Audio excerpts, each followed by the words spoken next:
Perfect. Perfect. Perfect. Perfect.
Perfect.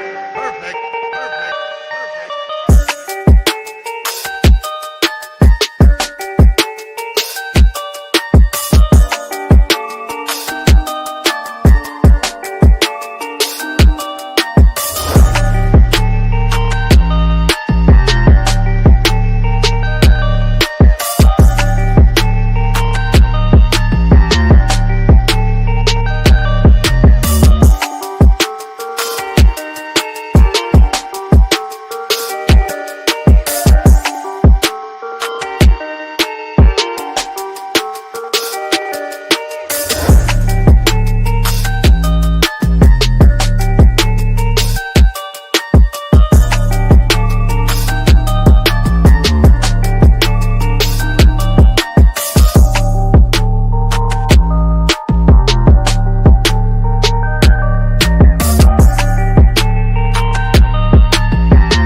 Yo, what's going on, everybody? It is Thursday night, 9 p.m. Eastern Standard Time, and it's your boys talking some BKFC, the Mike and Mish show. What up, Mike? What is up, Kyle? And what is up, everybody in the chat? We got the chats already going. Big Ben, absent minded, Swervo. Man, welcome back. S- Jason's in there. Man, Goddamn. would you What look at is that? going Just on? look at it. Yeah, man, it's a good night to be talking some BKFC. We got a couple awesome guests coming on. That Clearwater event was pretty freaking fantastic, and Mike and I were at a watch party with the Fight Don, and his That's name is right. Jeff Pick, the Fight Don. He is helping a lot of fighters out, helping with management and getting them sponsors and whatnot. And he hit us up and said, "Hey, I'm having a watch party at Richmond Smoke in Richmond, Rhode Island, and it's this pretty cool um, cigar lounge bar, and we had a fucking blast, Mike. A lot of people came out. They raffled off a bunch of cool shit, and we watched Ryan Reber look like he belongs right at the top of that division. What do you say? Oh yeah. Ryan Reber looked fantastic. Richmond Smoke. That was a lot of fun. It was only 20 minutes from my house. That was great. Man, You, I love it. Bare knuckle just spreading everywhere. That was yeah, the it was, first watch party, BKFC watch party in Rhode Island, and we didn't throw it. and we didn't throw it. We got asked to help collab on it a little bit, and Mike and I brought some cool memorabilia, stuff to give out, stuff to donate to the Memorabilia. memorabilia. We donated some stuff towards their raffles and whatnot, and um, one of them, dude, was it BKFC 57 when Austin Trout fought Luis Palomino. I think it was Ooh. 57. Could be 53, 57. It was in the 50s. It was BKFC 50 something when Palomino um fought Austin Trout. There was two female fights on the card, I believe. Ryan Reber fought on the It was card. 57, you are correct. 57. Brian Duran fought on the card. Perdomo fought on the card. Reber fought on that card, and I had this binder of all these autographs that the great Russ Maxim of BKFC the Extreme BKFC fans page had given us this binder full of awesome autographs, loaded with autographs, and he wanted us to give it away on the show, and we never did. I was waiting Mhm. for the right time to give it away, and I'm Yep. like, man, Ryan Reber's fighting on this card tonight. I'll bring this binder, and they could raffle this off tonight. So this guy Oh, I Ronnie, left who before the raffle, yeah, happened. the guy, his name is Ronnie from Whaling City Athletics. He's a boxing coach down there at Kent Ward's gym, Brennan Ward's dad's gym. He won the binder. He was super pumped about it too because in that binder you got Austin Trout, you got Palomino, you got Brian Reber, who Yeah. trained with them early in his career. You got future up and comers like Chris Garcia and Brian Duran and Perdomo in there. Like I think Steve Townsell fought on that card. There was like a bunch of really cool signatures inside that book. They raffled that off. That was cool. Nice. We also donated a Ryan Reber full blast T-shirt and a full blast hat, and somebody walked away with that. Parker Porter was there. Parker gave away some signed fight short. Parker Porter. Yeah, they raffled off some Parker Porter autographed fight shorts and some pictures, some autographed photos. It was super cool, dude. It was a hell of a watch party, and thank God. I always say this, dude. Thank God the event wasn't a dud. Which they don't really have a lot of dud events, to be honest with you. It's not like Yeah. MMA where there's No. a lot of dud events. But Clearwater delivered, and that bar was going crazy. It was fucking awesome. Yeah, it was a lot of fun to be able to watch it with the locals, some friends, some locals, and yeah, I loved it. I was able to just kick back because we weren't like hosting, we weren't recording, we were just able to actually go to a watch party or any type of BKFC party, because I feel like every single one we've been to up until the other night, even though, like you said, you collab, you brought some stuff, we were talking, but there was no obligation. I didn't feel like obligation there. I could just go there and just relax and watch BKFC and just kind of. I did bring the belt. Have some drinks. I brought the belt too. That was kind of a big hit. People always get excited when the belt's in the building. So people were like taking pictures with the belt and having There was a fun. lot of pictures. I haven't seen any of them yet. You know what? Quick funny story before we bring Ryan Reber on. You know what's hilarious is like you get to about the midnight hour at these bars, maybe even like closer to the 1 o'clock hour. And people start getting some drinks in them and they get a little fucking frisky. I'm standing at the bar. Oh my God. Yes. So I know what you're talking about. Yeah, this is great. You guys will love this. I was standing at the bar and like I'm a decent sized guy. I'm not a big tall guy or anything, but I'm a thick boy. You know what I mean? And my buddy Scott is 6'3", 220 pounds of, pretty solid dude. Yeah. This little guy, Mike, was this guy more than 5'4"? Maybe. He looked like a fucking sack of potatoes. Dude, he is like the epitome of sack of potatoes. It was so funny because he was like 5'4", like 190 to 200 pounds, right? Just picture and not muscle, like picture a 200-pound. Yes, exactly like Mike said. Yeah. So he's sitting there and he's like looking at me and Scott. He's like, "You're a pretty big guy." To Scott. Scott's like, "Yeah," and he goes, "You wrestle?" I was a state champion. I was a Rhode Island state champion in wrestling. Man. And that was a long time ago, if that's true. That's for sure. Scott's like, relax, dude. I'm not gonna fucking wrestle you. And then he looks at me and he's like, "Oh, you want to fucking wrestle me?" And I'm like, "You want to wrestle me?" I'm like, "Dude, I'm not wrestling anybody." I'm like, "We're good." This dude would not stop going in on us. And I was like, dude, I got him in like a, I got the back of his neck like high school wrestling style, got him by the neck and got him by the arm. And I fucking was like, "I will snap your fucking neck, dude. We're not doing this. Was this after I left? Yeah. He's like, "Let's go outside. Come on." And his girlfriend kept going, "Would you stop? Would you stop it?" And I'm like, "Dude, listen to your girlfriend." And me and Scott were like laughing the whole time. He was going all night, that guy. Yeah. And his girlfriend. His girlfriend was like, if she wasn't like a seasoned veteran in getting blackout drunk, like I could tell she had been through it, for the last 30 years or so. Yeah. Like, dude, she's been deading situations for this guy for years, for sure. Oh my God. She's just one of the, you've all been there before where you've been to a bar and there's these people that are just so obnoxiously drunk and they're talking to everybody, but they don't make any sense. Every time she talked to me, I was like, "Lady, you're scaring us. Like, I don't know what the hell you're talking about." But she was good she was good at getting him out of trouble for sure. She kept like de-escalating him, and then he'd start laughing. He'd be like, "I'm just joking. I'm just joking." Then he'd walk away, and then 5 minutes later, he'd come back and be like, "You fucking ready to wrestle me now?" I'd be like, "Would you fucking knock it off, dude?" It was hilarious, man. It was a good time, but we didn't end up wrestling. He's trying to sue you. That's what he's trying to do. He's not trying to catch a case. He's trying to sue your ass. Yeah. Well, we got the hell out of there, and everybody made it home safe. It was a great time. Shout out to Parker Porter and his guy for coming out.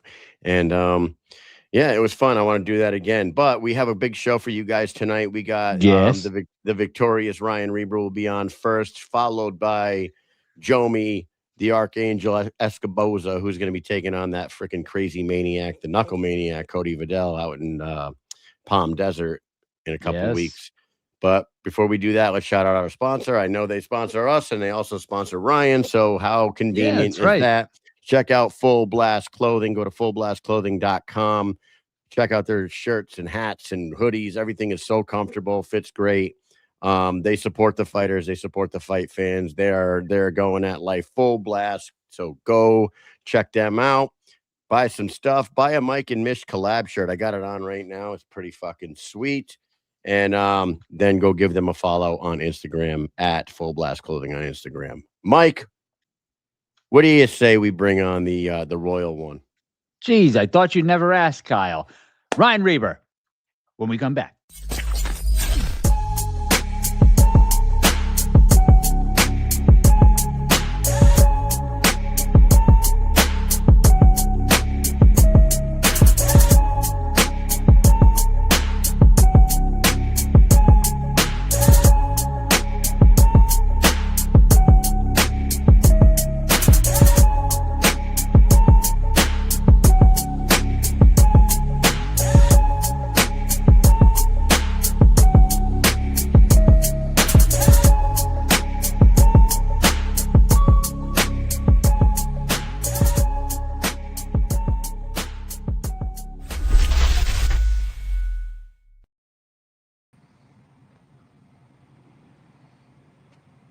There he There he is. is. There he is. Look at this guy, looking good, looking victorious. Ryan Reber, welcome back to the show. It's been too damn long. Man, it's been too damn long, boys. It's been too damn long. But we here, we back, and we're ready to spew some shit. Hey, Ryan, you look fantastic the other day in Clearwater. We'll get into that, but before we do, I want to talk about that prank video that the BKFC posted yesterday, because here's why. I shared a story on last week's episode about talking to you on the phone. And this is so funny because your mom was walking into the restaurant in Groton. She's on the phone with someone. She sees me and she's like, "Oh my God, hey, here," and hands me the phone. Sure, she says, "Hey," and she says to the person on the phone, "Hey, I got someone right here." And she hands me the phone, and I go, and you're like, "Yo," and I said, "Is this that pussy ass Ryan Reber?" And your immediate reaction was like, "Nah, bro, we ain't fucking doing this shit tonight." And then I said, "This is Mish." I love the way you reacted, because you reacted the same way on that prank video yesterday when they pulled up on the screen. You were like, "Y'all motherfuckers are something else, man. You motherfuckers, dude." Because we don't give a fuck, man. It's just like, jeez, man, what do y'all want, bro? Like, and I was already kind of going through some shit. Like, I had went and picked up a dresser with my daughter, and I just pulled up in the driveway, and I get a phone call from Cranston, and I'm like, "What the fuck is Cranston calling me for?" And I had literally just talked to all of them like 2 hours before they called me, because they asked me to take a short notice flight, or asked me if I wanted to.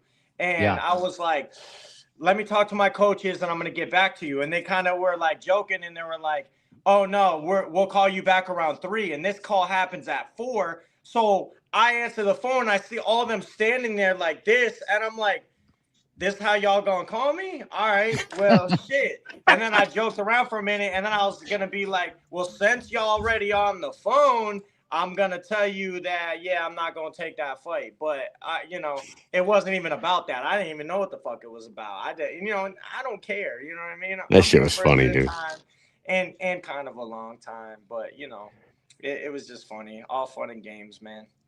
No, it was really a funny video, and I just liked your reaction. You and Felony were the ones that were like ready to scrap as soon as they fucking got on the phone. The rest of them, everybody else was just confused. It was great. I Right. see you're in the shop, huh? You're in the barber shop. Yeah, I just did a haircut, man. I was like, "Man, I got to get you out of here by 9:05." Love it. In the barber shop. Yep. That's right.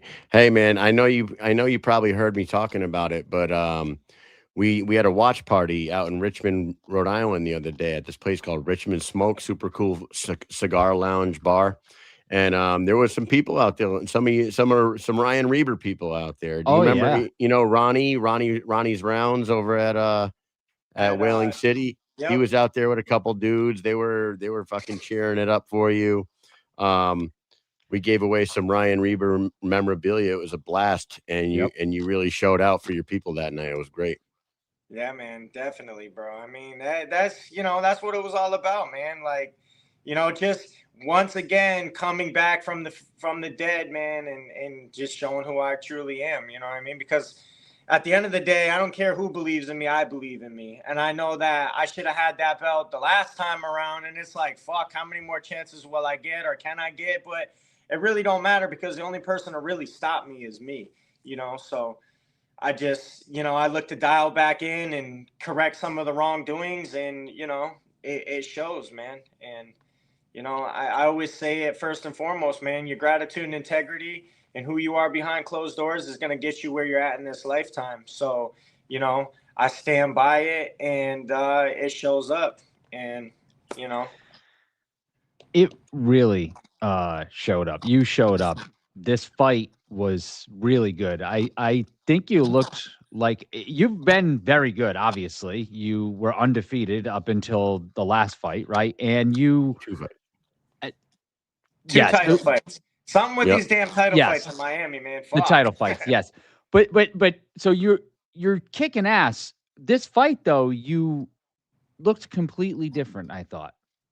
I don't Yeah. know if you changed something, you changed your camp, did you change your approach? Is there something that you were just like, you know what, I'm just gonna, because you're a smart fighter, right? I've always noticed you're a very smart fighter. You're very cerebral. You tend to do enough to win every single time. You know what I mean? You stay Oh, away from yeah. punches, you're on your back foot a lot.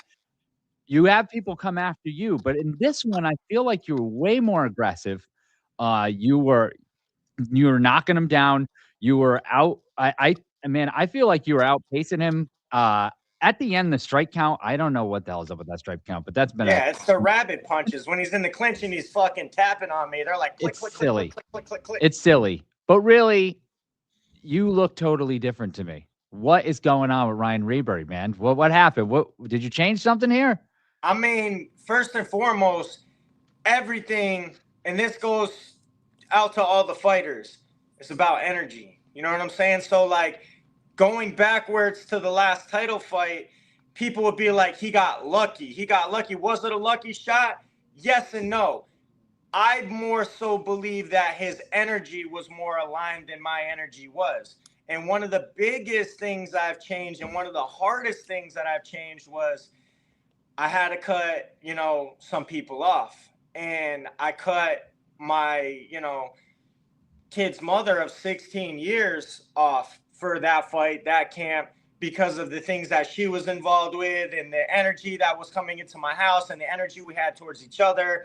And when you talk about energy, you know what I mean? And who's around you, and you know, that was a big thing, you know what I mean? And I'm not gonna always say that she didn't want to see me win, but if she really truly wanted to see me win, she'd help me win. She'd be there for me. She would have done things differently. So that was one thing that I had to cut off, you know. And then I cut off my management with All In. And you know, not to say anything bad about Vic. He's absolutely great to me. He's been great, but Vic's just got too much shit going on.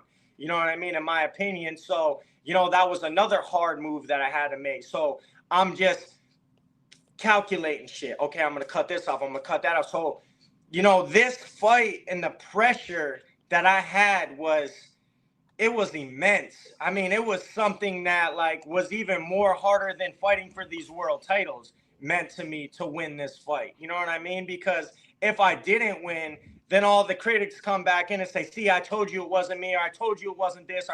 So I had a big point to prove to myself.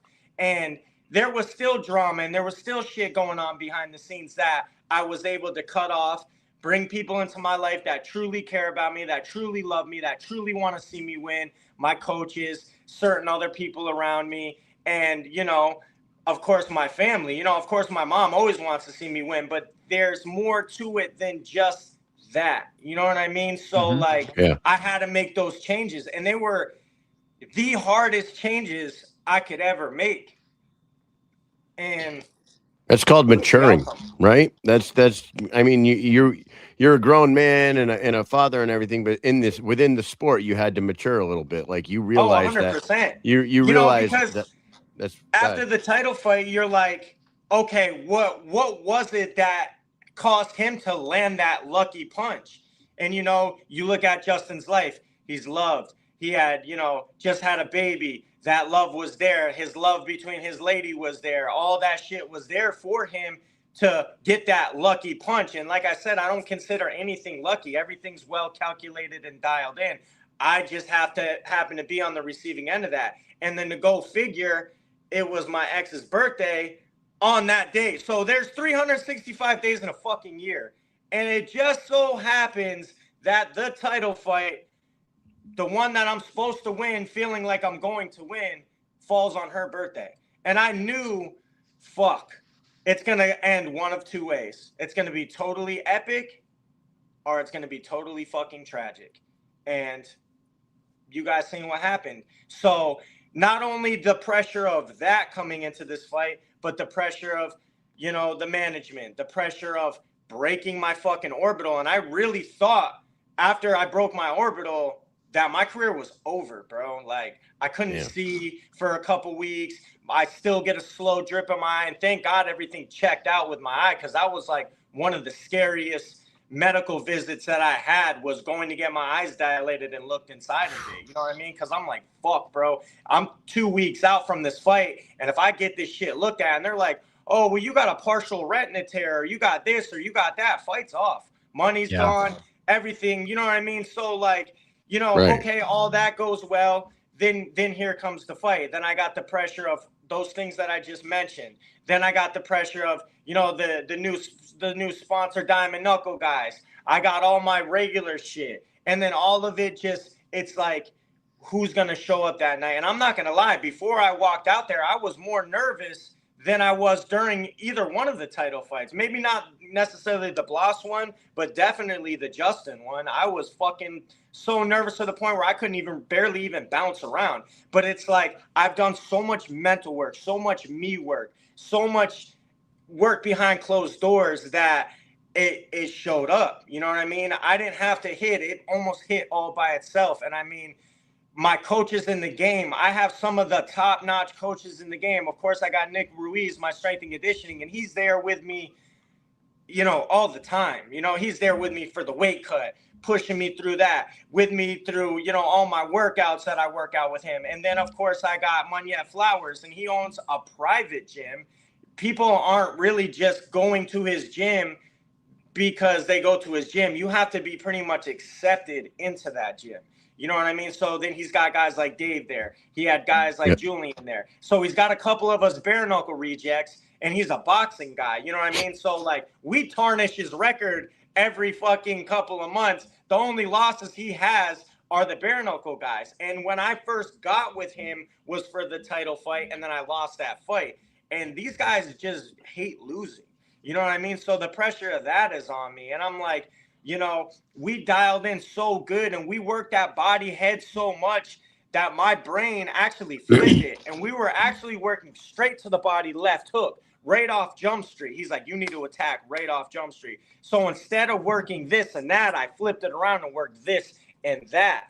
And that's what was my bread and butter in this. And it's so weird because of watching film on him over and over and over and over again is something I normally don't do. But when you do that, you don't realize that your subconscious mind picks things up that you don't realize until you're in the fight. And it brings me back to Bruce Lee saying, I don't hit, it hits all by itself. You know what I mean? So I can come up with a game plan. I can say I'm going to do this. I can say I'm going to do that. But when you get in there, I wasn't expecting him to come out southpaw. But thank God, one of my main training undefeated partners that I train with, it was southpaw. You know what I mean? So, and he went in there to try to fool me and didn't do shit. So when he went in there and threw a couple of lazy jabs, I was like, okay, this ain't working. I'm going to get back to normal activities. And that's when I started to calculate everything in there. And that's why everybody who calls me out and thinks that I'm easy pickings and just go to the ropes and just does this and does that, I totally analyze things way differently when I get in there and I adapt to it and I learn to beat you, because once again, I've never based myself off of a specific style. I'm not an aggressive fighter. I'm not just a boxer. I'm not just a counter fighter. I'm not just a sharpshooter. I want to be all of those things. So when I get in there with an opponent, like I said, it just happens naturally. And of course, man, there's still so much to be worked on, but that's the beauty of it. Like, I haven't even reached my full peak and potential yet. And when you guys see me back in there, it's going to be there because, like I said, I'm sticking to cutting off the things and the negative energy that I had to cut off. And I'm only going to get better and I'm only going to grow, especially with people that are around me that truly love me. You know what I mean? And I'm just excited for the future, man. I really am. Going into this fight, were you thinking about the size of the ring at all? Because I like when you it. guys I don't know when you why. guys got into that ring, dude, when you got in, so when that event started, I don't know if it was just the venue. We all have seen the smaller ring before, but maybe it was in that like OCC Roadhouse venue. It looked even smaller. And I was wondering if, because there's not so much space for you to move around and maybe fight your cerebral fight that you usually do, I was wondering if your plan was to attack more because of the smaller space. And I will say that like faint left hand overhand right was absolutely fucking money the entire fight. He didn't know how to, like, he couldn't Because nobody's counter it. seen it from me. You know what I Right. mean? He Like couldn't I figure said, it out. And you did it everybody like thinks they figure it out until they get punched in the fucking mouth with something different. They're like, damn, he didn't come in there the way that we and my team thought he was going to come in there. You know what I you mean? did And it so yeah, many like, times. You did it so many times and it just kept landing. And like he looked like you just said, he looked startled, and in between rounds, they couldn't even come up with any kind of counter to it. Like you just kept on landing it the entire fight. That third round, though, when you put him on his ass the second time, he definitely was fighting with a major sense of urgency in that third round. I know you felt that because oh, he 100%.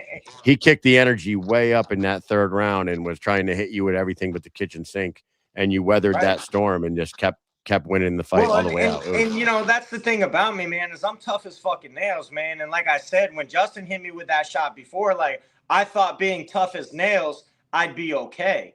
But that's just one shot in this sport. I don't care what it is, you're not eating that shot, bro. We watched Jessica Borgia, you know, get hit with that shot and crumble. We watched Travis Thompson get hit with that shot and crumble. And those two alone are some of the toughest people I know on planet Earth. You know what I mean? But when you get hit with that shot and your fucking eyeballs rolling in the back of your head, it's like I explain it, and you guys being guys know how it is to get kicked in your balls or get punched in your balls like extremely hard to where like, bro, you can't even breathe type shit. Like, okay, it's over. That's almost what it's like to get hit in your fucking orbital and have it break. It's like you just know it's fucking done, bro. And like, yeah, I like to be the guy to be like, oh, well, I'll die in there. I'll die in there. I'm smart enough to know we never die. We just change energy. So I'll say some shit like that. But really, truly, what I mean is like, I'm really willing to go out there on my shield. And if Josh would have had a better game plan and he would have gave me the business more than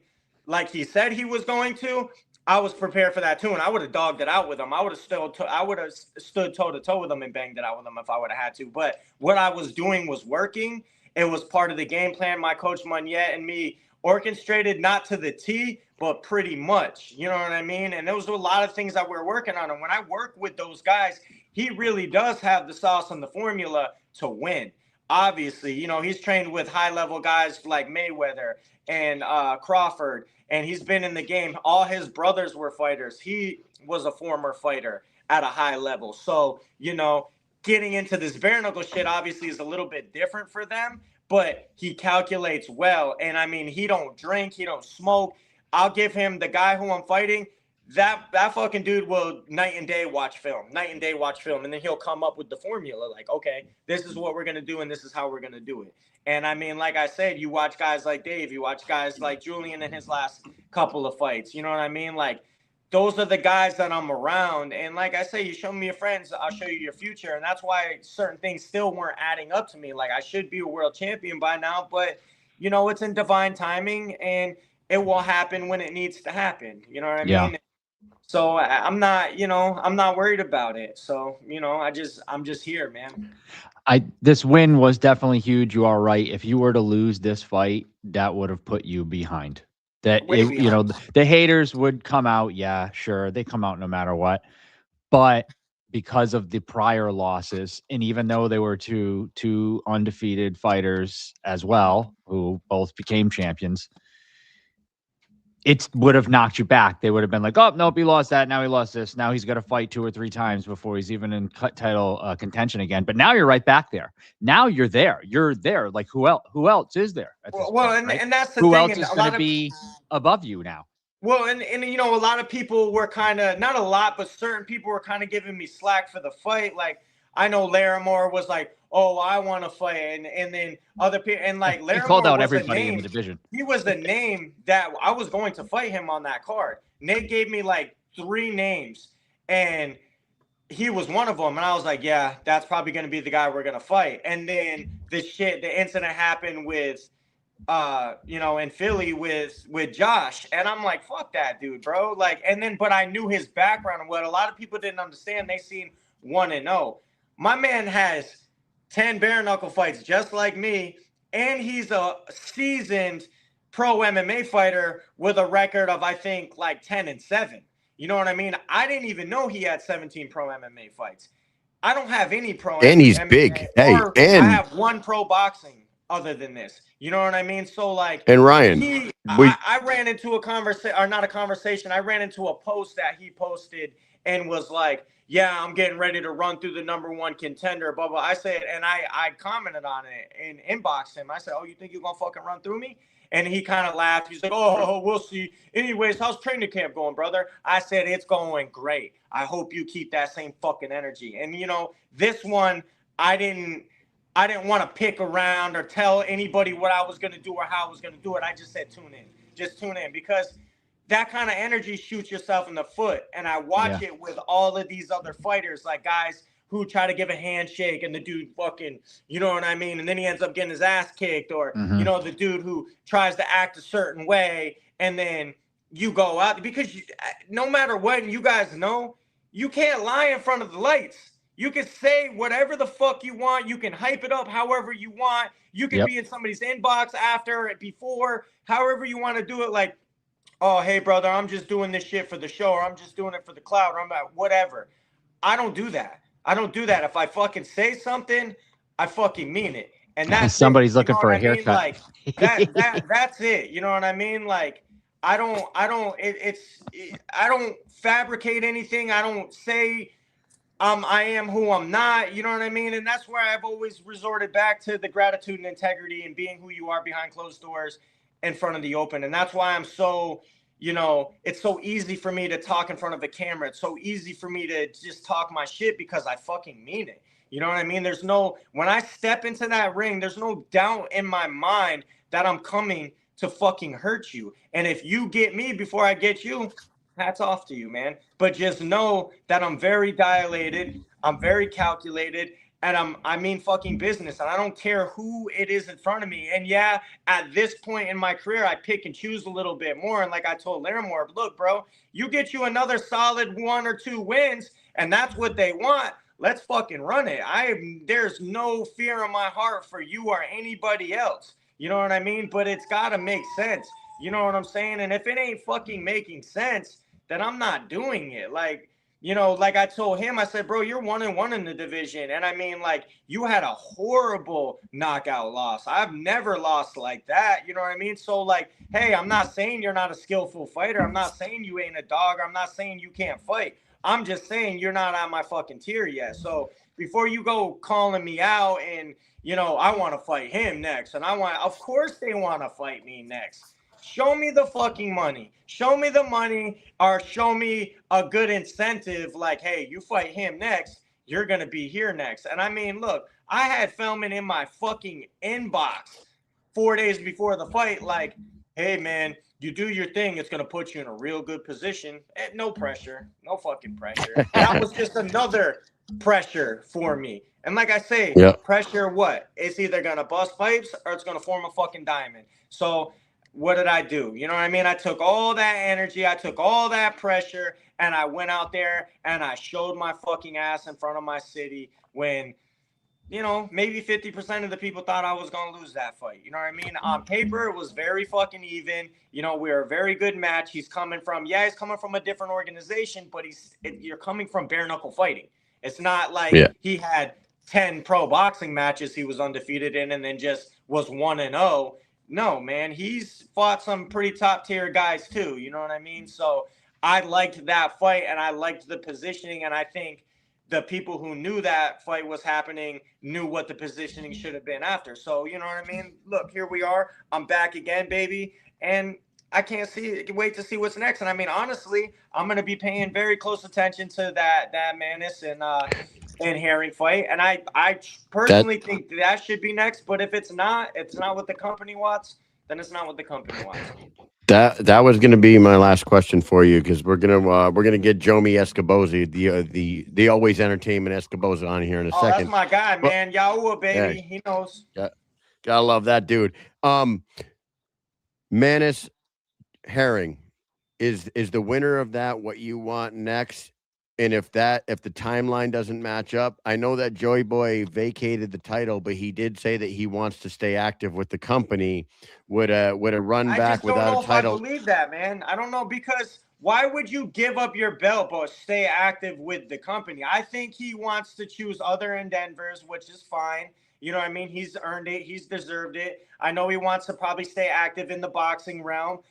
I personally don't see him coming back anytime soon. Because why would you So risk yourself to fight? I mean, even a lower level guy, knowing that there's not really too many lower level guys. So now you're risking your O for nothing. That's stupid in my so opinion. And I personally don't think he does it. I don't think he comes back for a while. That's me personally. I could be so wrong. it's the winner. You want the winner. You want it. Absolutely. I mean, what After else would that, make after that sense? performance, after that performance in Clearwater, I do believe that the title shot against the winner of that makes sense. And if you're not gonna get that fight, Roberto Armas is in the comment section over here, and I quote: "Me and you, 10 shots of tequila straight to the ring." Who's buying? Who's He's buying, Ryan? buying. He's the one who he made the rules. He's got to buy. Absolutely. I Yeah, only drink top shelf, Roberto. So, you know, when he gets back, that's my dog too. When he gets back from deployment, he should be in the mix as well. You know what I mean? yeah, he's good. Absolutely. Because he beat Joy Boy. You know what I mean? I couldn't even get the fucking job done. He did. And they robbed him. You know what I mean? So, like, he deserves, he deserves fucking some good things coming his way when he gets back. You know, Yeah, I'll a probably nice already be welcome 2 back fights fight. deep. But, I don't know. I don't know who's next or what's next, but just know I'm here, boys. And it feels fucking good. Hell yeah. Yeah, I gotta just tell you, man. One last time, you look better than ever. You look more powerful than ever too. We didn't mention that earlier. Hey, shout Something, out to Nick, man. I was gonna say something about your training now, your strength and conditioning. Like when you're hitting fucking. It looks like you're hitting twice as hard as you were before. Oh man, And and I when you already were hit landing hard. that right hand, he was feeling Like I that shit. said, man, my coach has worked with world-class athletes, Munyet, and he don't bullshit. He's like, man, that right hand you got, whew, man, and not only do I got the power, but I got a fucking chin on top of it. So I'm gonna eat some shit to give some shit if I have to. And then in this bare knuckle game, it's a dangerous game we play, man, and I like it. So, I'm super ecstatic, to be where I'm at, man. Sky's the limit, and I ain't going nowhere for a while, guys. So, the So stay 135, you tuned. better get used to it. I love it. He's back. He looked great. He sounds great. Mike, what else you got for Ryan before we go? Hey, the sky's the limit, man. You're up next. I can't wait to see this fight on May 22nd to see who your next opponent's going to be because I can't really think of anybody else. The Justin rematch, great. Maybe we'll see that in the future, but if he fights you, you know what I mean? I don't know. I don't know why they would throw him back into like Yeah, fights it's not or gonna title make sense. They contention, kept him. you know? They're keeping him relevant because he's a fucking good face. You know what I Yeah. mean? He's Oh done yeah. good things for the sport. They're not I gonna definitely just want to totally keep seeing him. discard him. But Right. you don't give your fucking belt up and then be like, even me, I'm not a lower level guy. That fight, like, and I wouldn't even be interested in it without the belt. I don't want my get back with him. I want the fucking belt. You know what I'm saying? So I Right. don't Right. give a shit. You know what I mean? Now, if they're gonna Mm-hmm. pay me great money to rematch him and he wants that rematch, by any means, set it the fuck up. But like I said, I see it, and I don't see him jumping back in there to fight somebody dangerous like me again, especially when it's not for the fucking belt. You know what I mean? Like Mm-hmm. I personally wouldn't have gave the fucking belt up. I would have been like, you know what? Let me just go out on my shield if that's what's gonna happen, and especially to a guy like Nate or to a guy like Jamel. Like, okay, those are great fights to fucking lose to guys like that if you gotta lose. But if you're gonna go in there and you're gonna fight a lower level guy, like, you know, I don't know, and there's not really many of them. You can't just put him in there with a 1-1 guy or a fucking 0-something guy, or, you know, a guy that's got a backwards record. Because, like, I mean, he doesn't do this shit just for fun. He's not one of those guys that comes in here and like, hey, I like fucking fighting bare knuckle. I can just tell, you know what I mean? And I'm kind of the same way. Like, I love it, fuck yeah. But I mean, bro, if I wanted to just fight, a lot of these guys that have called me out, I would have already fought them. So I told Dave on the phone, I said, listen, man, you know, once I make one more run at this belt, shit doesn't go my way, you call me up whenever you want me to fight, whoever you want me to fight, and I'm there. I don't give a fuck who it is, the record, none of that shit. I'm coming in here to make a fucking paycheck. That's it. But for now, I got bigger things on my mind, and I deserve those big things, man. I'm fucking 10 fights deep in the company. I sell. I'm marketable. Stop fucking playing with me. Full blast to the moon, baby. It's Hell my yeah, time. baby. It's I think the you said it Royal all. We will see you very soon, everybody. Royal Ryan Reber. Remember the name. We'll be back after this. Later, Ryan. Thanks for coming on, Take dude. care, guys, man. Always great. Later.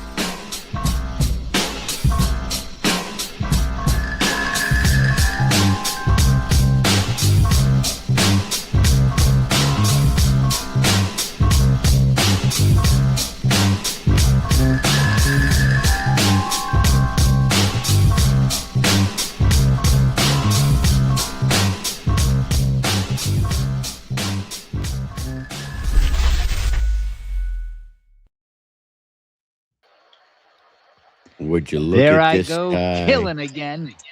Yo. What's Look, up? sitting in the shadows waiting for us. What's I'm up, sorry my we went a little brothers? over. Hold on real we quick. went up Hold on real quick. Oh.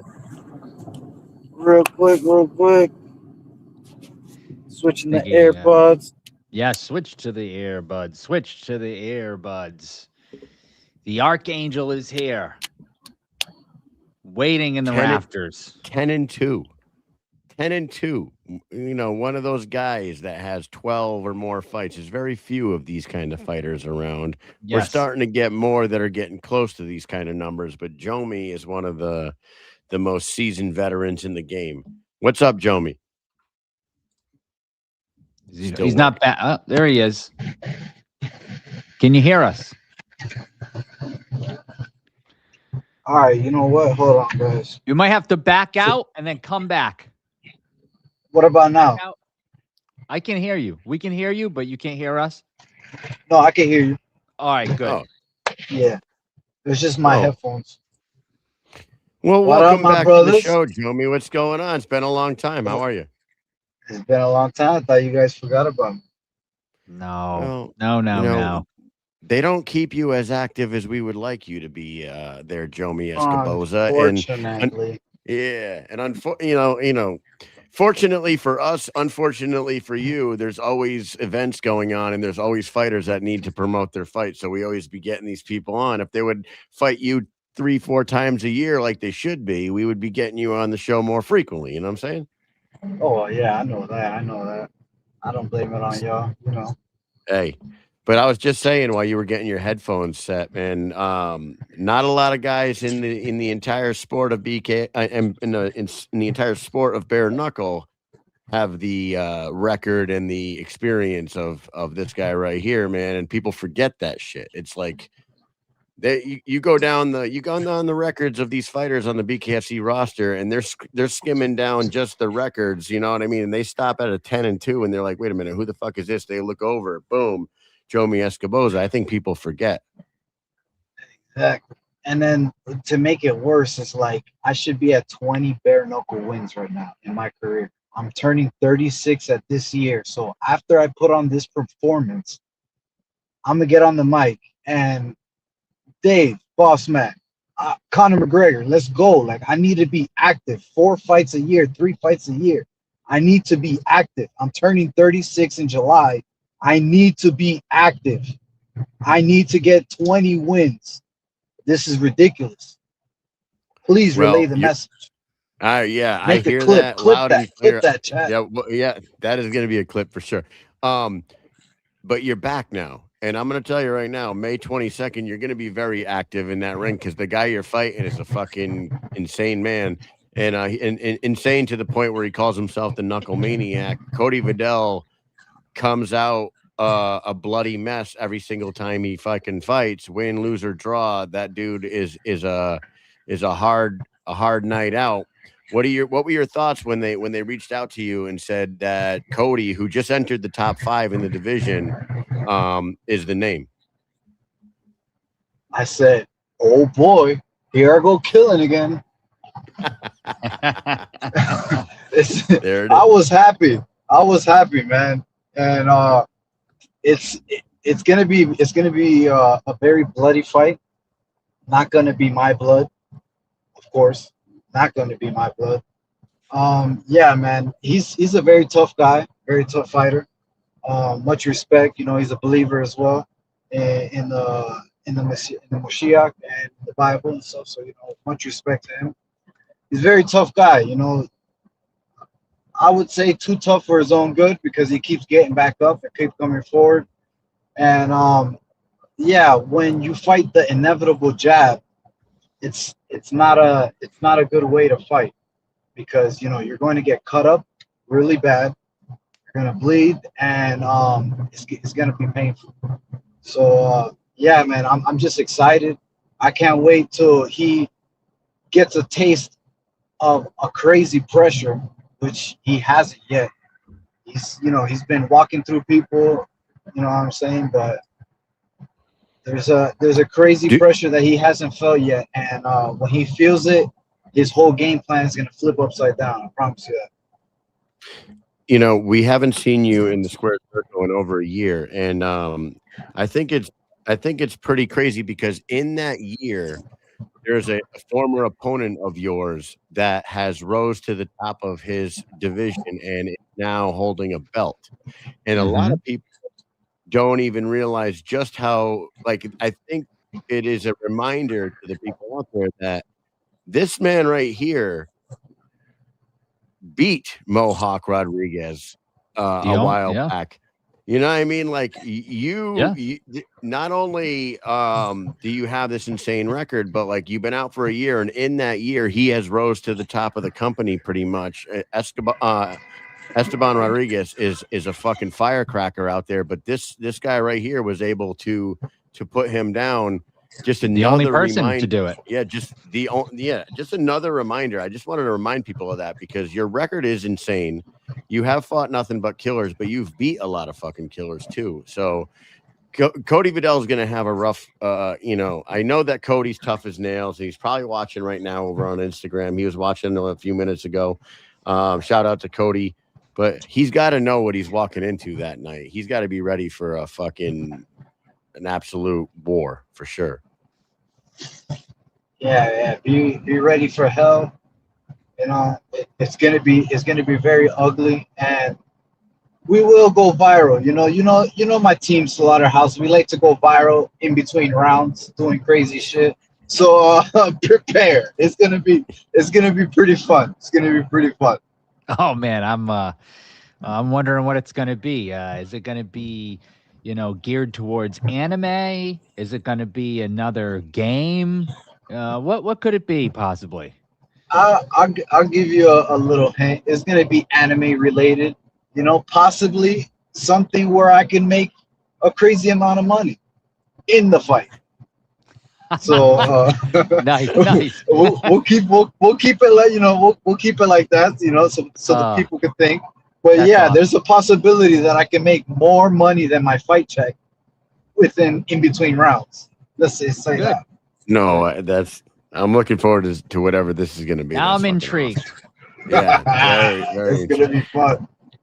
So in the time off, Jomi, you just talked about Ryan and Slaughterhouse, and I know he keeps you training and keeps you busy, but what other, like, what have you been up to in the last year that keeping yourself busy when you haven't been fighting? Oh man, let me tell you, I turn into Tyrone Biggums, scratching my neck. The meme, scratching my neck like that. I become that cracked out. The longer it goes, the longer it goes without me having a fight, like by the time July, like by the time it was July last year, when it was like around my birthday, I was already getting that itch, like, hey yo Dave, hey yo Nate, you got any more of them fights? You got any more of them fights, man? I was hungry, man. So you know all thanks to Ryan. He keeps us on point and making sure that we don't slack off and stuff. And yeah, man, just training hard, trying to get some B-side boxing fights. And because of that last win, I wasn't able to get any fights, so that kind of sucked. But yeah, man, just training hard, staying ready, and just hungry, man, scratching my neck, waiting for that contract to be sent to me, and it was sent, and we lit, we ready. So, are you still in real estate? Yeah, I'm still in real estate. I just been focused, a little bit more focused on. I was working construction a little bit, and then I got a new security job at a friend's. I have a friend of mine who owns a trading card shop in Miami, in Wynwood, Miami. You guys got to come check it out if you guys are into the TCG sports cars and stuff like that. It's really dope. It has a full bar and lounge in the back. People come rip expensive cars, packs of cars, Pokemon cards, sports, get drinks in the back and stuff like that. So yeah, I've just been working security and stuff, making sure nobody steals, and then and yeah, and just training hard. So just making money and training. All I've been doing, only thing I could do. Wynwood is a fucking great area for anybody So awesome. Who's never been down there. We went down there a few nights Years ago. A couple of the trips down to Miami. We always end up down there, and it is a fucking super cool area for anybody that hasn't been down. I love it. That is sick. Oh, you're muted right now, Jomi. I don't know if he knows that, but can you hear me? No, he's muted now. You're muted. There you go. I'm sorry. Say that one more time. No, we were just praising the Wynwood area down there. Oh yeah, Wynwood. So if any fans come out to Wynwood, you're into trading cards, TCG, like Pokemon, One Piece, slide through Collectors Club. It's a really dope shop, really dope vibes, rip and sip vibes, and bring the kids out. It's crazy, man. Love it. First card shop to have a bar in the back, full bar and lounge. So that's cool. Really dope vibes. And then soon I will be dropping my own trading cards. So there's gonna be some exclusive things going on. I got some pretty dope ideas. I'll give you a little hint. There's going to be a little 1 out of 3 Carnage patch. It's going to have a patch of my shorts with not my blood, but my opponent's blood on it. So it's going to be exclusive. That is something. Yeah. I mean, DNA patch. We'll call it the DNA Carnage patch. Yeah. That's fucking wild. When you're working security in that card shop down there, and with it having a bar in the back, do you find yourself having to deal with people trying to run out with cards or fights at the bar? What's more common? No, thankfully, nothing. Because as soon as you walk in the door, you see me in an all-black suit, looking like John Wick with a nice pistol on the side, so everybody sees that and they're like, "Oh shit, yeah, we're not gonna steal or nothing." So everybody off rip, gives the respect, and then once they get to talking and they find out that I'm a pro fighter, everybody's like, "Oh man," they start looking me up, and I gain more fans, Yeah, it's amazing. Yeah. It's really dope. Off the rip, pun intended, huh? Yeah, off the rip. Is it Jomi Wick? Jomi Wick? Jomi Wick. Jomi Wick. Now, hey, listen, his name is John, right? It is John. My first name is John, so still got the long hair. So that's right. the origin of the Jomi is John Michael. That's right. I forget Yeah. this. We learn these things, and I forget Yep. these things. Not looking past Cody at all. I'm not doing that. But like you're finally coming back after a year off. You go out there and you get a victory over Cody. Is there anybody on the radar? Is it at the point with you where like anybody that's anywhere near like top 10 in the division, you just want to stay active and you'll fight them all? Or is there anybody in particular like you got your mind on that you would like to fight this year in 2026 after this one?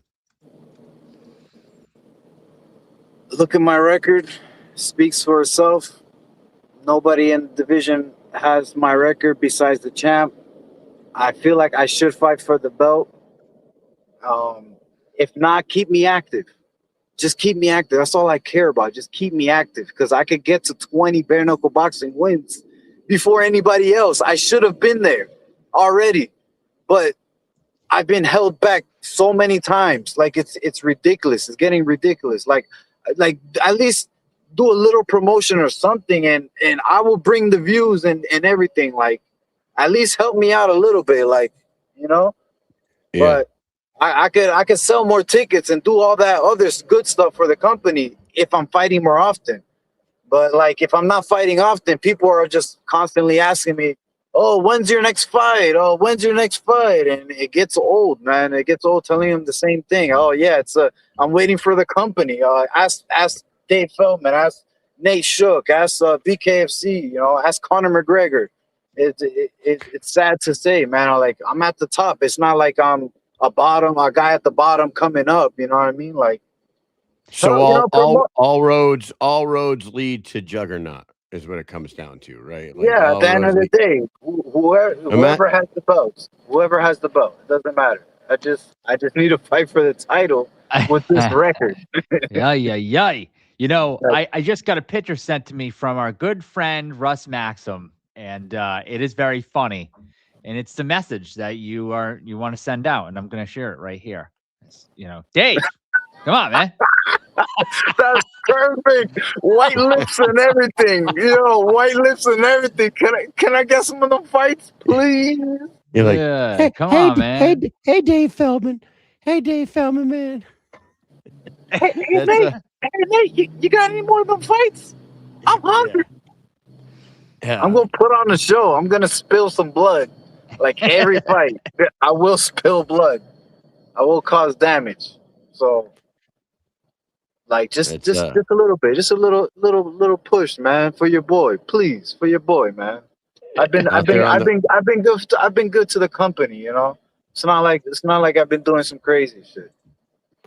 Right, and you get to go fight out in California. You get to fly across the country and fight in Palm Desert. Where you is that not very exciting to you, or it is, but then like my pockets are like, oh man, Cali taxes, ew, that's the only bad part about it. It's my first time in Cali, I appreciate that, I like that, but that's the only thing that kind of hurts my soul, a little bit, because it's my money, and I want it now. You know what? I gotta tell you, man. I was just down in Florida. Visiting my mom and dad during April vacation with my wife and kids, and I gotta say, man, you guys live in like the best area. I don't know, like I don't know how anybody could be fucking feeling down and depressed when you got 75 to 90 degree weather every single fucking day, and you got a beach within 20 minutes of every fucking where you go. It's just I am jealous of you, Jomi, and I wouldn't want to leave the state of Florida either, to be honest with you. Yeah, it's definitely an amazing place to live. I thanks the Lord, thanks the Creator for this area and just the atmosphere, the climate, and everything. It's like the perfect for training athletes, because it's really hot outside. Yeah, man, I love it. I love it out here. Yeah, it's too good. It's too nice. Every year, I'm reminded why I freaking hate living in the North. And we say it time and time again. We're moving. We just stay here. I don't know what it is. Maybe it's a disease. Maybe we're addicted. We're addicted to the pain and suffering that the winter brings us every year. We just love misery up here in New England. Yeah. Is what it comes down to. But Like, there's, you know what? It's not just the weather, though. For exactly what we're doing right now, being down to Florida, we would be able to go to so many events. We'd have access to so many people, fighters, right? Like a lot of people train there. It's crazy. So many gyms. It's nice. You can do so much more. Here, it's like we're just like praying something happens. So like, wow, I really hope something goes on soon because I've been in my house for the last 3 months. It's wild. fucked up. Great. The snow days are crazy over there, right? Oh my! This Oh, year dude. was the worst on record. We had a snowfall record here. Yeah, I was hearing crazy stories from up north, man. Oh this my past God. winter. We couldn't open our front door for like 2 days. I had to open my garage It was door. that high. It was Yeah, 3 man. feet high. I had to open the garage door and dig from my garage down my driveway over the sidewalk, up the front steps, and dig out the front door just to get out the front door of the fucking house. It's stupid. Yeah. Did y'all see the videos of winter time in Russia? Oh, I saw Yeah. some pictures. Yeah. Bro, there was videos of kids on the top of like 15-story apartment buildings. The snow was all the way up to 15 snow stories, drifts? and they're just sliding down. Crazy. That's insane.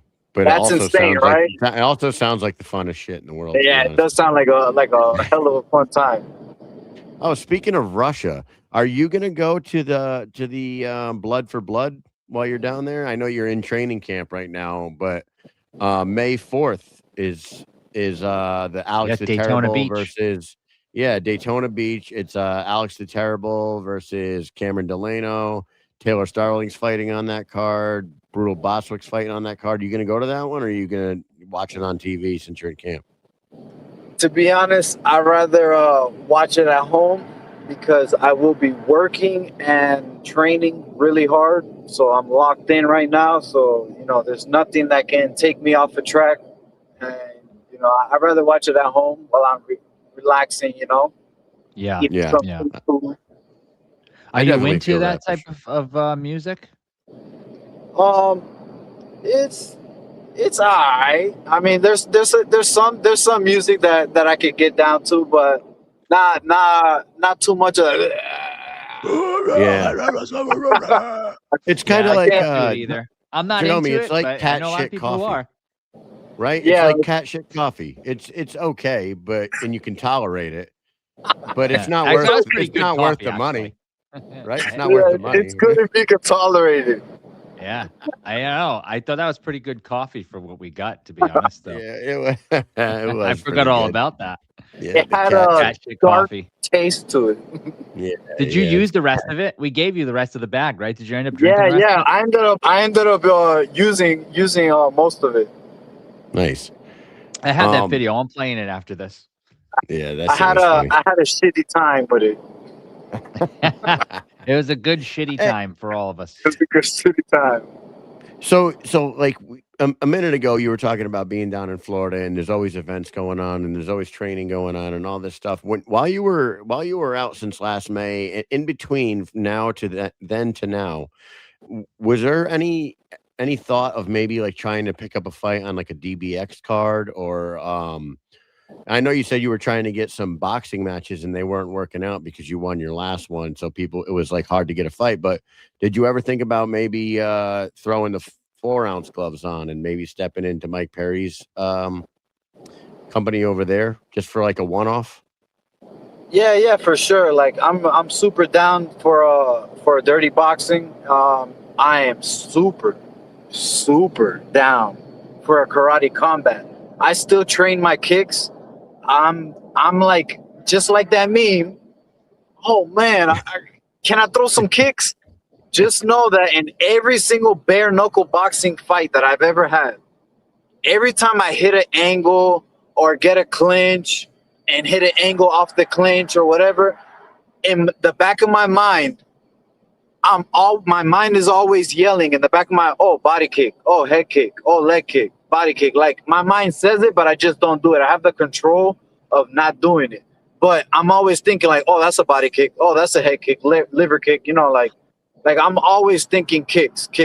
Like I'm always on that ninja shit. So yeah. So karate combat. I've been inside the pit. That is the greatest combat sports ring. I'm sorry, no disrespect to anybody, but shadow boxing in that little pit. Oh man, listen, man, I can't wait to unleash my Mercedes. You felt like you were at the Kumite? Oh yes, yeah, it definitely feels like some Kumite type. Just the fact that you can, walk your opponent down to the back, and if he falls on the wall, you still, ground and pound him, or you can use the wall. You can run up the walls and stuff like that to create different kicks or strikes. It's an amazing rule set and ring for sure. So yeah, definitely, I definitely want to get back into MMA, kickboxing, karate combat, dirty boxing. I definitely want to do other things for sure. Because I definitely need to unleash my kicks and get some head kick knockouts before I retire.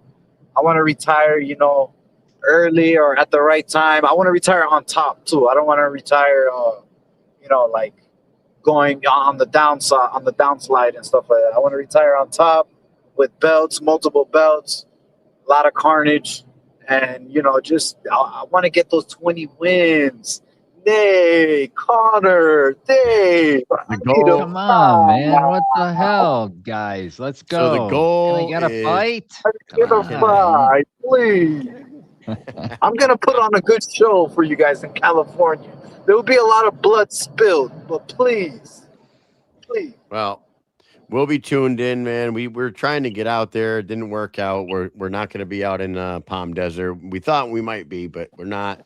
But we'll be watching. We might be even doing a watch party somewhere. I was talking with we did a watch party last week for Clearwater with this dude, and he already hit me up and said we might be doing another one very soon. So maybe I can get a whole bunch of people together, get them up in a bar somewhere, and get their eyes on the Jomi Escoboza Knucklemaniac show, because I have a feeling that's going to be the one to watch on that. I mean, no offense to any of the other fights on the card, but like the one that draws my attention the most is not even the main event. Of course, yes, Jamel Herring and Nate Manis is a good fight for a title. It's fine, but this is the people's main event for sure. Especially 100%. The people's main event especially for like the diehard the bare knuckle fans. This is the one that like they can look at this card and know which one they need to pay attention to. So I mean, I'll tell you what, man. I'll tell you what. The fans, they might get bored in the main event, to be honest, because it's gonna be so much fireworks in that co-main event that they're gonna be like, how can the main event top this? Like, how can it top? Now, the only way that it could not be so exciting for the fans, and it can still be more exciting, but it won't be as exciting for the fans, is if the doctors say, "Oh man, no, bro, we can't let you fight with that big ass splash on your face," because the inevitable jab is inevitable, and it's gonna land whenever it wants, and it's gonna land no matter what. So no matter what anybody does, it's gonna land and it's gonna cut. I have an average of within the first 3 jabs that I land on my opponents, they're already cut. So, well, let's hope that it doesn't get stopped for cuts and you guys battle it out and have a great fight. But I definitely second that. What Kyle said. I need some blood. I need some blood spilled. Sorry for interruption, but I need some blood spilled because I'm wearing white this fight, so Carnage Patch is active. Oh yeah, Carnage Patch will be active. Well, you know what? Cody Vidal loves to fight, and he loves to get bloody. It's his favorite thing. So you got a good opponent for that for sure. He'll keep it on board. We know that. But yeah, this is the people's main event. The last fight in Clearwater. Now, listen, I really did love the main event. Ended up being very fun to watch. Wasn't too fun for Guyman, but we were speaking about this, and I thought and a lot of people thought that the Reber and Oxendine fight should have been the main event. I thought. Now, yes, now there is a title fight in this, so I get why it's the main event. But yeah, I don't know. I really think that you guys have been around for a while. I think there's a little bit more eyes on you, but I could be wrong. We're two diehard fans, you know, and I think we just know where the fight is and where the people are going to be watching. And this is the one that I'm really waiting for. So cannot wait for it. Yeah, Looking forward to it. I can't wait to put on the show for y'all. And please, after the first round is finished, or in between all the rounds that it goes to, whatever, record. I want you to record your reaction to what happens in between the rounds. Like you guys are gonna be like, what the is Jomi doing? We'll be oh my god! We'll be waiting. I can't wait now. I want to see your reactions. That makes this 10 times as intriguing as it already was, man. They are going to be shaking him down, Kyle. Right? Yeah. Well, they are going to be shaking you down at BKFC fucking at that arena. They're going to be trying to figure out what the hell you're doing. Oh yeah. Oh no, hey, nothing illegal, guys. Relax. Yeah. Relax. It's going to be very legal. Very legal. Well, can't wait. Jomi, I really can't. It's always great to have you on here. It's always great to talk to you, and it's great to have you back in the squared circle. Like we're beating a dead horse here, but it's too long in between your fights. We know how you fight. You never take too much damage. You do most of the damage in your fights. It's like keep this man active. Get out there, do your thing on May 22nd, and yep. There it is, right there. Dave, can I get a fight, man?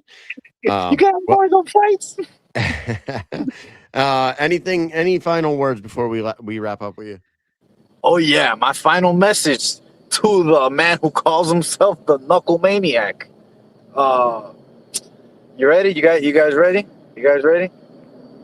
Hey, freak soul! You ain't going nowhere. I got you for 5 2-minute rounds. Get ready for hell. It's playtime. Nice.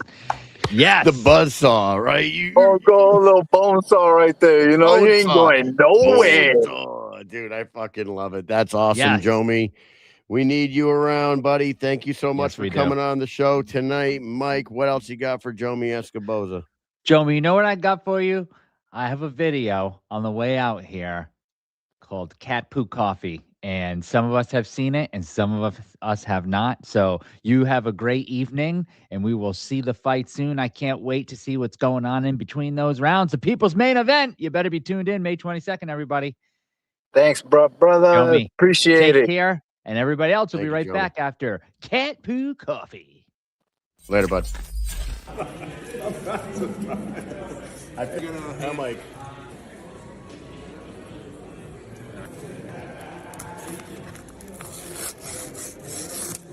Mike Perry.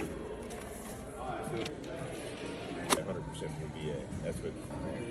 I get to spend the next month making coffee. You don't have to pay for it. Probably managing they teach you about.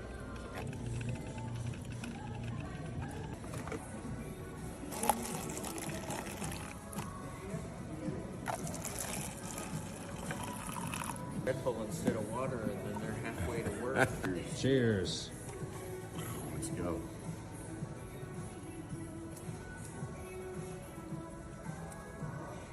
Musty. Cat shit coffee. What do you think? For not being a coffee drinker, it's pretty good for cat shit coffee. Pretty decent. Tastes like calico. It's not bad. There's a hint of Sphinx in there. There's a hint of sphincter in there.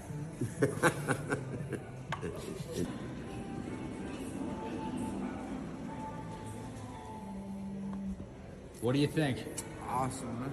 Good? Yes, You sir. tried it too? Yes, good. Thank you. He's come for the coffee. He's come for the coffee. What's up, man? That cashier coffee, dude. What do you think? You got a little funk. Got a little funk in A it? little funk in it, but it tastes pretty good. A little musty. Yeah, a little musty espresso. Right. And they're in big fights. They're in like title fights. It's Jomi the Archangel Escoboza here watching the Mike and Mish show, drinking cashier coffee.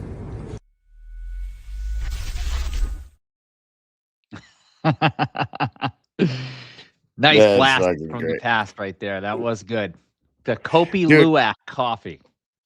We I went. didn't think it was that bad. It was pretty good. It wasn't that bad. It was pretty good. And Somebody got it a was, free coffee maker from it. Yeah, I was just gonna say that somebody got a free coffee maker because we went to Walmart and bought a coffee maker just to make one pot of coffee in the lobby.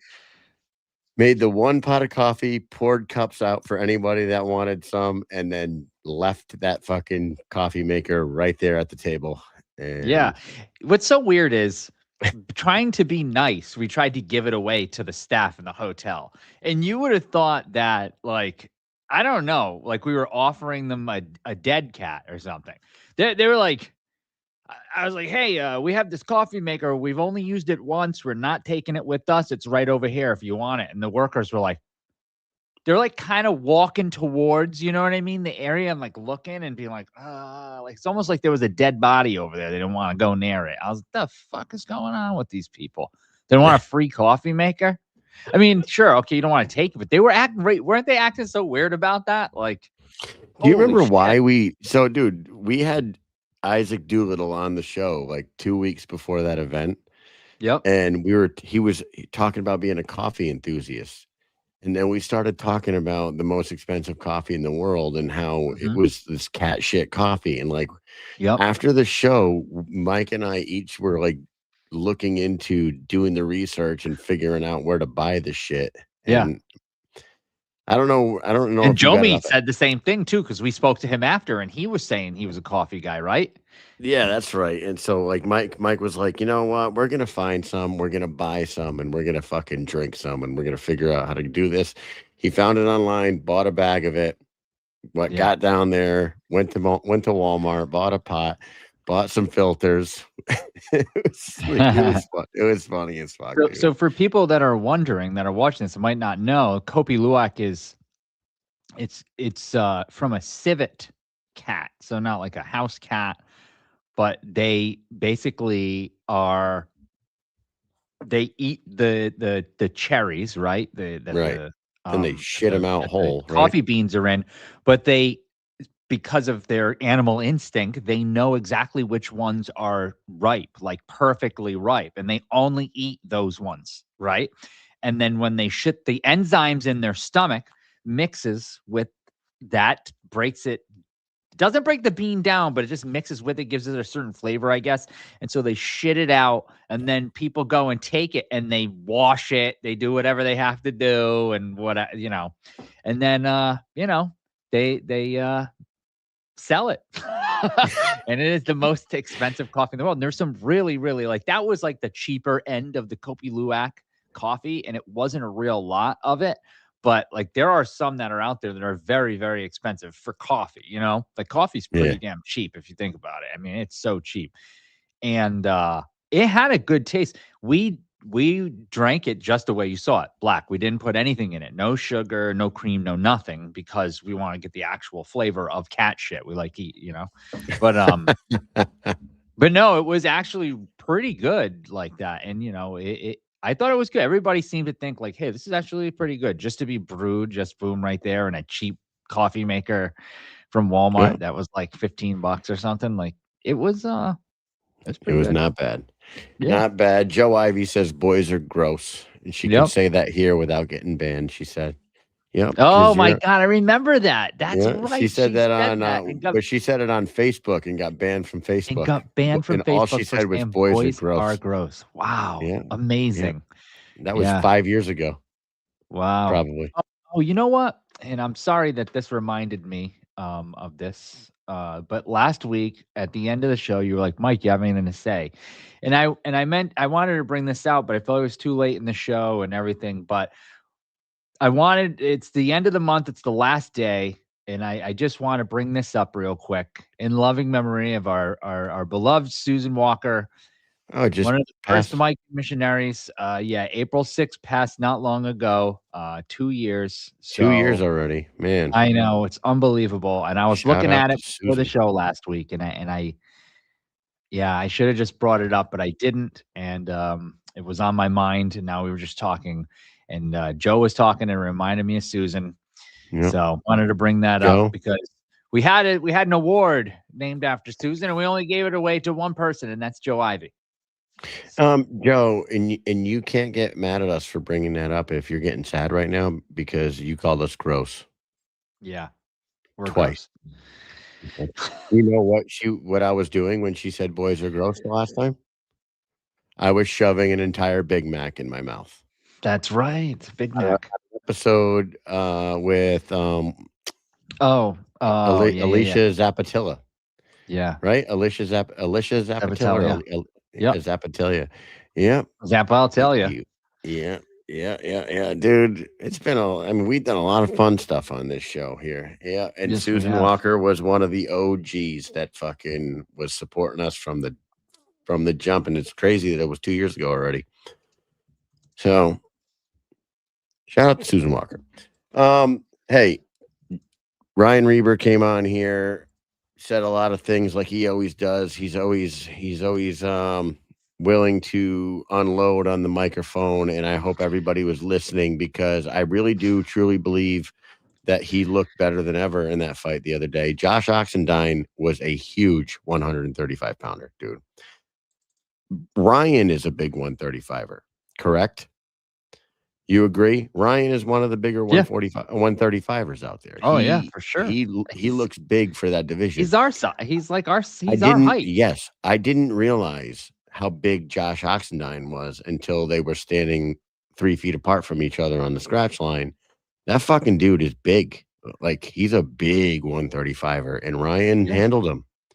Ryan hit him with some bombs, and he kept like throwing that little feint jab with the left hand out there, and every time he threw it, Josh kind of bit on it, and fucking Ryan followed it with that massive overhand right. He kept fucking just like that first one that landed. He kept throwing that little jab, and the jab that jab was not intending to land whatsoever. Ryan would just fucking throw it out like this, and he'd throw, and then whoop.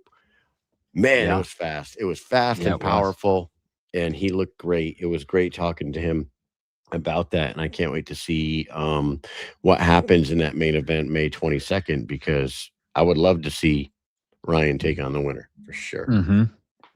Oh yeah, and I mean there's not much other fights that make sense for Ryan, besides something like that. He's at the top, and the guys that he lost to in title fights, undefeated, top of the freaking heap guys. One isn't with the company anymore. Right. And Nobody the else other one beat them won guys. the title, but vacated and is going to be boxing. The two guys that are fighting for the title, one of them's lower on the rankings than Ryan is, and has only fought freaking twice. And one of them one time. Right. Jamel Herring is another Austin Trout. So their combined fights are less than half of Ryan's fights. Right. And for the people that want to understand why Jamel Herring is getting this shot, it is because of his boxing resume, his boxing background. He is worthy of this after one fight. Same way, and we all didn't think Austin Trout should be fighting for a title. We'll be honest, right? Like nobody. We've told him. Nobody was like, I don't know, especially because he didn't look good in his first fight against Diego Sanchez, and you know what? Jamel Herring didn't look incredible in his first fight against Guyman. Against Guyman, so like he didn't look super great in there either. But we all look at saw what just happened to Guyman in this last fight. Right. We just saw but we saw what Austin Trout did after getting one under his belt. Right. downloading the information, making the adjustments to this new sport, and then he came out and looked fucking incredible against Luis Palomino. Yep. Jamel Herring could do the same thing on. Never judge a cover by its first fight. That's what I always say. Mike, I see you have a video queued up right there. I do. I And- have a video queued up because we were talking about it, and it's just that type of night, and things are flowing. I'm having fun, so I decided I'd bring this up, and let's add it to the So- stage. We'll watch it together here. You want to Hold bring on, it up? hold on. Before you play it, explain why the reason why I was doing a one bite. She was doing a one bite challenge on her YouTube channel for Yeah. a while, and the videos were funny as fuck. Like, hey guys, this is me. I'm gonna one bite It's an challenge orange or this something. tomato, or Right. she did an And orange, she did a would just put tomato. the She would fucking shove the tomato in her mouth. entire item in her mouth. She went through the drive-through at McDonald's, ordered a ice cream, a vanilla ice cream cone, and shoved the entire cone, ice cream and cone, in her mouth all at once. And fucking, the challenge was shove the entire item in her mouth, Yeah. and then she can't spit it out. She had to chew it all and swallow it. She did that with like a bunch of shit, and we knew she was coming on. So I was like, "What can I do? What can I do for this girl here?" So Yeah, we got to get back to this type of shit. Yeah. We used to do a lot of crazy shit. Now we're old. yeah, Um, let's. I'm gonna add this to the stage here, right? I So wanted here we to go. do something, and I hope A little it bit doesn't of a get long on, clip, on so your nerves that's why I'm because sharing you're it in this the way. 12-week camp and you're cutting weight, but you inspired me to Look at try us. something tonight live on the air. I think I was like I made 22. this fight poster. I'm gonna take a challenge. Okay, here we go. I said I made this poster. I said live the Mike and Mish on the Mike and Mish show, special guest referee. I will be challenging a Big Mac right now on the air Do it. with you. Hey, as pause it for a referee, second. One bite challenge. Okay. One bite, everyone knows the rules, right? So, for those who didn't see this, yeah, Kyle looks naked without his glasses. That was back before I needed fucking glasses, dude. So that's how Yeah. long ago this was. We're in our early Um, 20s. So 6 years where ago. I live in Connecticut, there is a McDonald's a half a mile down the street from my house. Yep. Yep. While I go we there were on the often after show, fight nights. I told Amy when we start the show, that's when I Not need you really. to get in the car and drive down the street and get me a Big Mac and bring it back here because I wanted it to be hot and like fresh out of the fucking store. So like literally when this is happening, Yeah. Amy drove down the She's street, going. came back, came upstairs and handed me the fucking Big Mac. You know what always happens to me is I like head to that McDonald's and then I always forget that it's closed. It happens like every time. And then I'm like, fuck, now I got to go to the next closest one. And yeah, I'll do that all the way home. Try to find some place that's open to eat. Look at the after a background. fight. I didn't have anything in the. I had a Nate Diaz poster and an American flag in my background, and Mike was still in the basement. Yeah. I don't know if you could say one bite. Everyone knows the rules. You might be Hey, impeding I'm on- doing it. Yeah. Do it. I'm so But- excited. Okay. Okay. Here we go. I'm gonna attempt to put this entire fucking Big Mac in my mouth right now, just like Alicia's my at God. the fella. Here we go. I wish I makes me so did a little happy. better camera I'm thinking angle of, like, work here. So here he goes. He's shoving it in. Yeah, you can't even I see your think if he face. rolled it to one side, I know, rolled it I'm just back, jamming back it in the middle, there. and shove the rest in. I feel like Yeah, I that feel would like- be. Yeah, he's got to like put it to one side, put it to the other, then shove the whole thing in. Oh, what is that? Just some lettuce falling out? Mm-hmm. Oh, I think. Oh, he's got it all in there. That's it. Mm-hmm. Look at this guy. What a maniac. Wow. That's impressive. What do you think, Alicia? I think that he has to finish it, and then I'll be impressed. She I didn't he's gonna think you were finish gonna I mean, finish it. I've seen Damn. Kyle, That I've was- seen Kyle eat before, and I think he's gonna Holy mow shit. that thing right down. I didn't know if he could get that thing in his freaking mouth. I was like, you're not just gonna do a cheeseburger, you gotta do a Big Mac. That's impressive. Good work. Good work. I almost Very choked right nice, there. I very, almost very choked nice. and threw up I in my own enjoyed mouth that. right That was there. very quick though. Holy When I- smokes! That was better than anything I could have done. Should have timed it. Well, we can go back. We can go back and I'll roll it back and do it later on. Dude, We'll put a little timer on That's it. all it's off. That is Alicia. That is so impressive. You Good. should tell him he has to eat the rest Sure. of that lettuce and the box. No, no. I barely even made a mess either. You I'm know, impressed. Very little. Very You ever little. Have you ever seen the movie The Great Outdoors? No, I The old haven't. 86er? And yeah, John Candy goes into this restaurant and they're like, if you eat this big ass steak, so how is it 86er? It's like 86 ounces or something. So he eats it and then the you get it for free. And then the waiter comes over and he's like, you gotta eat the whole thing because he left the fat on the plate. It's like a whole bunch of fat. And he's like, you gotta eat the rest of all the fat. So he's like, oh man, and then he eats it all and gets sick. Dude, that was rough, and I am not gonna lie, I choked a little bit, and I had to take a sip of this to get it down, or I would have died on the air. I asked him I said, what happens if you die on the air? Then what do we do? Then I have a new co-host. I guess you gotta start looking. I mean, I'm free. That's what would have had to happen. I mean, you would just Mike and Alicia show would probably get away. Just by pity alone, you'd have to be on at least a few shows until I found someone else. Just a few. There's Joe. Amy says I had to leave the room. My wife was standing right there, and she started like filming me on her camera, and then she started like gagging and ran out of the room. So Good work. Yeah, that was disgusting. Yeah, that was rough, Mike. That was a rough one. Mike has the exact same background.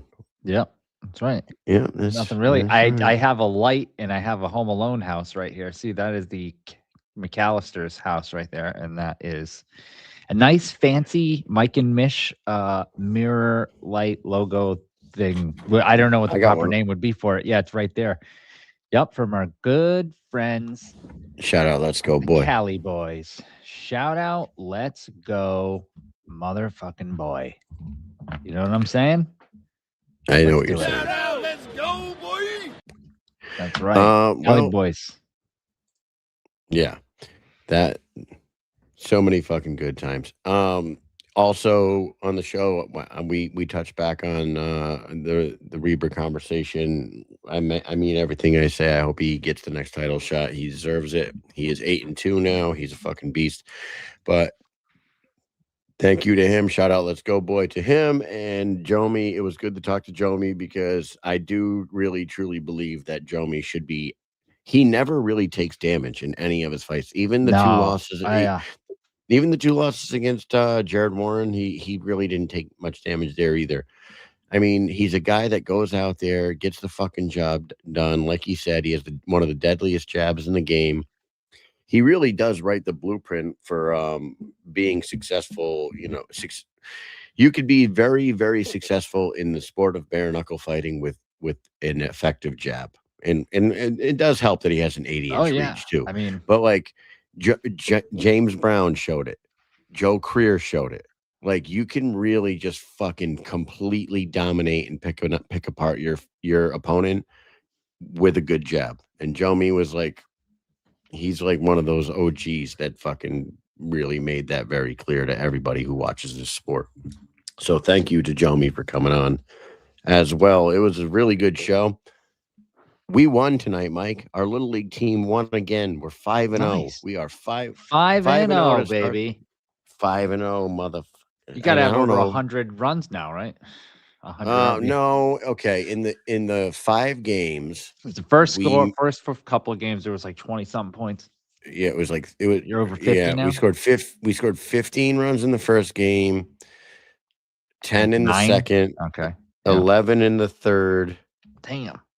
8 in the fourth, and double digits. And then 8 tonight. So whatever the math on that is, it's like they're putting up a lot of runs every game, and our pitching is insane. So shout out, let's go, boy, to the kids.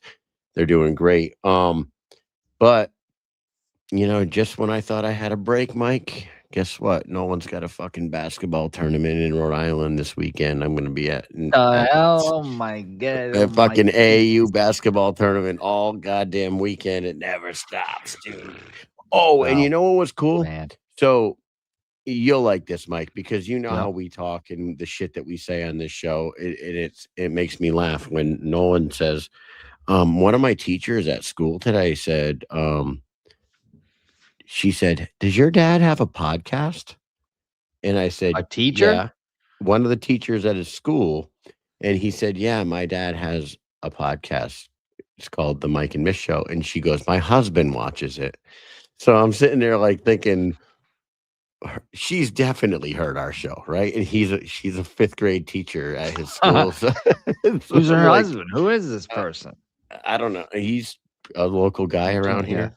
Don't say But that. I just thought it was funny because one of his teachers, like, I'm thinking, like, man, we say a lot of fucking crazy shit on this show. So, like, I'm sure his 5th grade teacher has tuned in and checked out, and she was like, "Oh, that's Nolan Mish's dad, right there, Yeah, shoving that's an funny. entire Big Mac in his mouth, and fucking eating Oh, yeah. 27 vodka soaked gummy bears. There he is. Oh yeah, I got that too. Well, none of that crazy stuff. You've got a tournament this weekend. I rented a fucking industrial carpet cleaner last week because it was April vacation for the kids. So I was home for a few days. I did every fucking carpet in this house, and I fucking moved all the furniture all over the goddamn place. And then on the weekend, I did 13-mile ruck with 35 pounds on my back. Last weekend at drill on Sunday. Yeah. This past Jeez. Sunday. 13 Yeah, and a half miles. 13 miles. No. Yeah, it was like the Czech Republic military march thing. Got a ribbon for it, and oh yeah, it was fun. I did it with a few guys from the unit. There were some guys from the state, like different different soldiers from throughout the state. It was like 17 people did it. Yeah. Was it just 13 Army? miles. Or was Just it Army.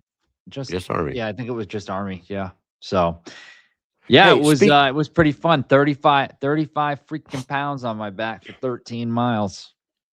You're a fucking maniac. And we were doing a dude. decent pace too. We were doing like a 15-minute mile, 15 to with 17-minute miles. with my current situation with my Not bad. back and my knee. If I did that, I wouldn't walk for a fucking week. There's no way. Yeah, I haven't run all week because I was pretty sore. So Pretty sore. I was like, no running this Um, week because I'm fucking blowing my fucking back out or some shit. My knees, my shins. Being a couple military guys and talking about doing military shit like that, Mike. For those who don't know this, is everybody aware that Shady Grady is entering the armed forces in the Navy? Dude, that blows my mind. That because Me that too. dude is a crazy maniac and has done a lot of wild shit live on the air. I wish him the best of luck. I do too. I'm proud of he, him, man. That's cool. Yep. I hope he does really well because any of the things he was doing before years ago, whatever that we've seen, he's not going to survive the military doing that stuff. You know what I mean? He's not gonna, Yeah. he can't do it. He's turned And he's over a like, new leaf, dude, and I wish him the best. I want to say he's like 37 years old too. So he's like entering the military on the older side. He's On going a to be waiver, unk. probably. Yeah, he's going to be unk to all those kids at boot camp. You know what I'm saying? Yeah. Yeah. Well, I hope he does well, but Yeah, I hope he stays out of trouble. I hope he's doing this for the right reasons. He's going to, straighten himself out. And what's the betting odds? What's the betting odds? Over under. Yeah. No, wish him the best of luck.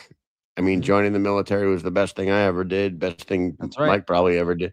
Like it really straightened your life out and puts you on a right path. If you do it right, you just can't fuck it up, man. Nope. And you're getting, and I will say this, Shady, you're gonna have some people yelling in your face and getting right up in your shit during boot camp. You cannot fight them. I think we call it. It would basic behoove training. you not to fight them. Yeah. Or anybody. Swervo says he's out of basic. It's a minus 250 that he gets. So we call it basic. I believe the Navy. I think the Navy still calls it boot camp. Like we call it basic training. I think it's boot camp. So good luck to him, man. Hey, best of luck to you. I hope it works out, and I hope it does. I hope you do good things there, Mike. It was a great show. Shout out to our sponsor one more time, Full Blast Clothing. I got the shirt on right here. You saw it on Ryan Reber earlier. Get to fullblastclothing.com, buy some stuff. They are really supportive to a lot of fighters and to this podcast and to the fight community. So you can get the Mike and Mish bare knuckle Full Blast collab shirt on there as well. And then go give them a follow at Full Blast Clothing on Instagram while you're at it. Yeah. Yeah, the official The official Army term for basic training is actually basic combat training, BCT. That's what they actually call it now. Acronyms Okay. changing every other damn month here in the military. In Navy, he still calls it boot camp. Is that? Do we know that? What is the Navy's? Yeah, I wonder what. I think it is. One of my We'll find one out of my right now. one of my It's best called friends. RTC, Recruit What the- Training Command. The Navy Oh. boot camp is called Recruit Training Command. Wow, I never knew what that. I would have never known that. the That's, hell is that? well, we all learned Is that something correct? today, boys and girls. Is that right? Located in RTC. Great Lakes, Illinois. Is that really the place? It's the only one place. They only have multiple. I don't know anything about it. I don't know dude. if that's I swear. correct, man. That doesn't sound correct to me. Does it sound right to you? I wouldn't know, to be honest with you. The only thing I like, the closest thing, my grandfather was in the Navy. Shout out to my grandfather. He's right here. Yeah. Part of him, at least. This he one was in the says Navy's Navy. basic. Sorry, keep going. No, and the other thing that I knew about, like, I've talked about him a lot of times on this show. My boy Dillis was my mentor and one of my best friends in the Army. He has passed away due to cancer, but back in the 80s, he was a drill. I don't know what they call him in the Navy, but like a drill sergeant or a drill instructor. He was a whatever you call those in the Navy. We call them drill sergeants. Marines call them drill instructors. I don't know what they call them, but that's called the what he was. Recruit Division Commander, RDC. Wow. And Well- it is true. That's Navy. So that is true. It is really called what I was just saying. That is the actual, it says it right on the Navy's website. It's Recruit Training Command, better known as Navy Boot Camp. Well, Yep. RTC, get ready. 9 weeks. Shady's incoming. Here we go. Incoming Shady Grady. Let's go. You guys are going to have a good time with him. Mike, it was a really great show tonight. I had fun, and Yep. and I got nothing else to talk about tonight. So what else do you got for these people? In the Navy.